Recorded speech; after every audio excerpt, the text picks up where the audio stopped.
and sing. Hi, I'm Matt, and I play bass. I'm Travis, and I play drums.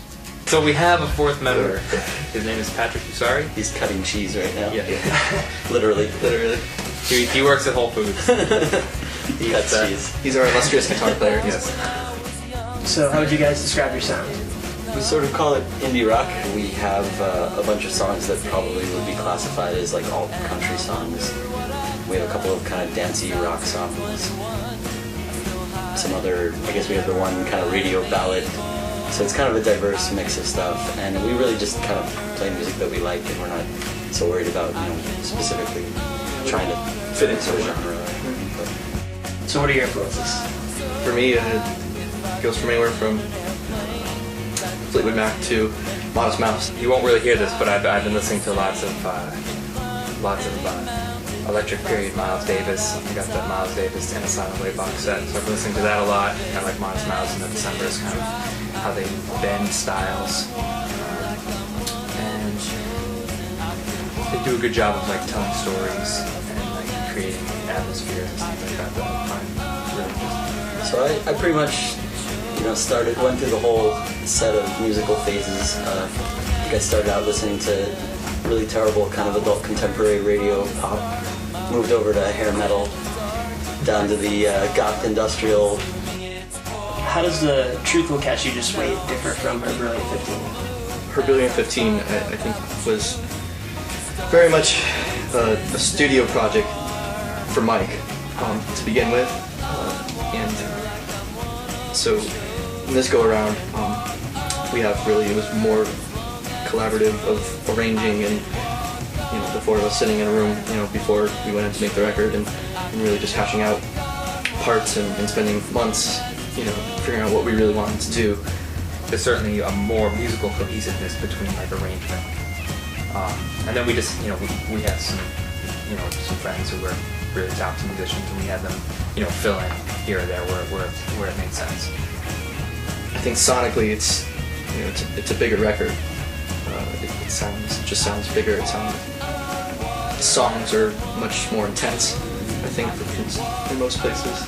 It's more dark and deep and creepy, I think, as compared to Her Brilliant 15. Not all of it. Not all. I mean, there's definitely some happy, bright spots, but I think as a whole, there's one song on the record that very explicitly references Twin Peaks that I feel like kind of captures the overall mood of the record, where part of it is very dark and minor and could be very intense, and then suddenly we break into this chorus where it's suddenly much, I don't want to say super poppy, but we suddenly change the major chords, the mood, it just livens up, and I think it's that contrast between really stark musical moods that makes it really effective, and I feel like in general the record kind of works on that overall level. Will the album be more electric? I mean, that's one of the things I think that actually sonically is a little bit different from a lot of other bands. We have acoustic guitar present all the time. I tend to play it more aggressively than some people do, so we don't sound like an acoustic rock band if you listen to these songs. The acoustic is just kind of something that widens the sound or helps kind of fill in the sound. So in your press release, you reference Kurt Vonnegut and Twin Peaks. How do they translate to your music?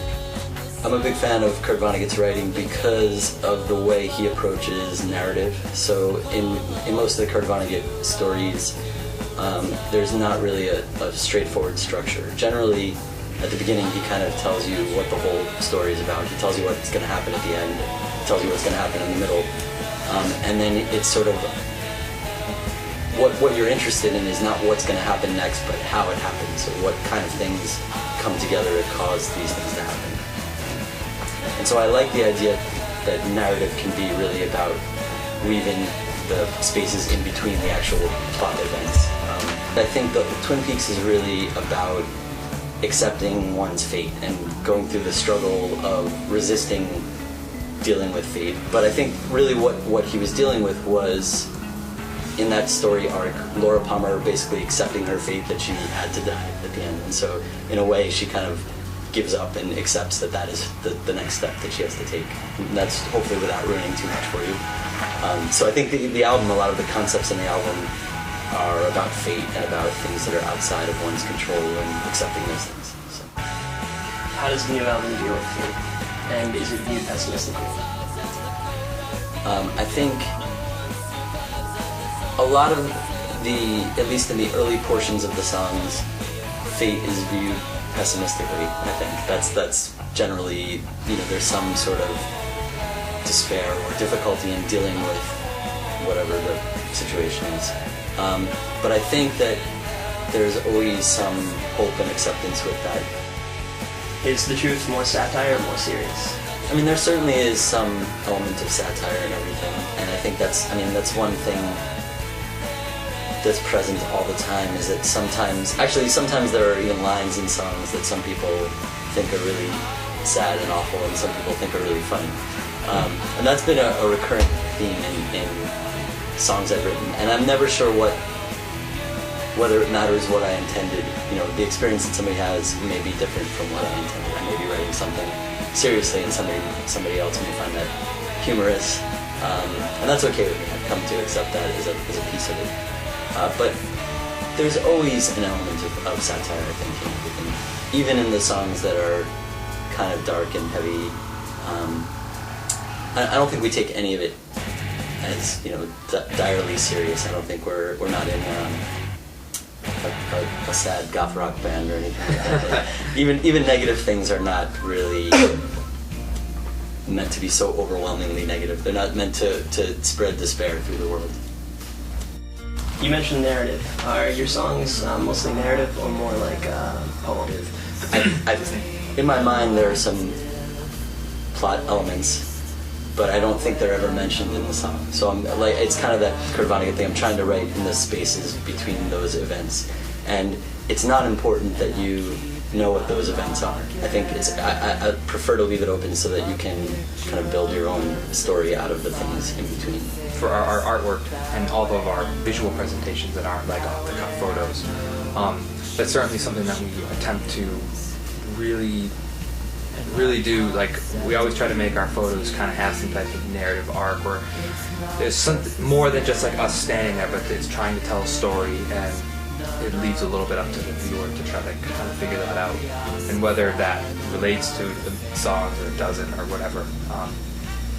That's kind of gives people something to think about it. So it's like you listen to it once and there's another reason to listen to it again, for instance.